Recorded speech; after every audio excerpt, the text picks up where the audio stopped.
នៅថ្ងៃអាទិត្យនេះនៅក្នុងហាងវៀតណាមមានសម្លេងភាសាវៀតណាមចេញពីវិទ្យុនេះឈ្មោះចិនញីសៀងរៀបការមកតៃវ៉ាន់16ឆ្នាំនាងបង្ហោះសម្លេងទៅជូនមិត្តរួមជាតិ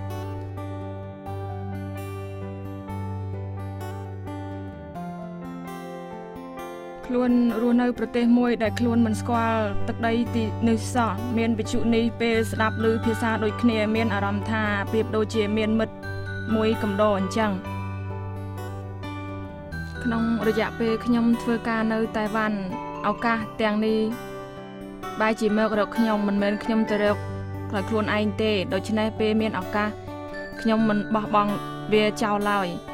ខ្ញុំខ្លាចបាត់បង់នៅឱកាសល្អ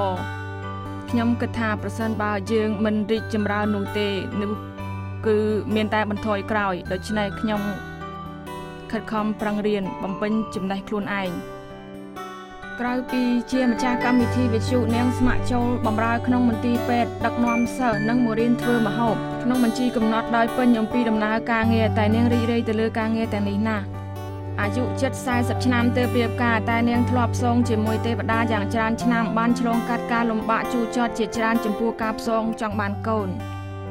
ក៏ធ្លាប់បានឆ្លងកាត់ការធ្លាក់ទឹកចិត្តរហូតដល់សប្តាហ៍ថ្ងៃនេះនាងអោបប្រសពកូនស្រីតែមួយគត់របស់គាត់អ្វីត្បិតតែរវល់មែនតែនាងមិនភ្លេចពេលសម្រាប់ទៅបង្ហាត់មករៀនកូនស្រីនាងខិតខំអស់ពីកម្លាំងចិត្តទើបបានកូនស្រីមួយនេះធ្វើឲ្យនាងក្លាយជាគំរូដ៏ល្អសម្រាប់អ្នកដែលគ្មានផ្ទៃពោះមកតៃវ៉ាន់16ឆ្នាំសួរនាងថាមានសុភមង្គលទេតែអ្វីៗប្រហែលជាឆ្លាក់នៅក្នុងចិត្តគាត់តាំងពីយូរមកម្លេះប្រៀបដូចជាកូនស្រីគាត់ឆ្លាក់អក្សរទៅលើបង្អួចអញ្ចឹង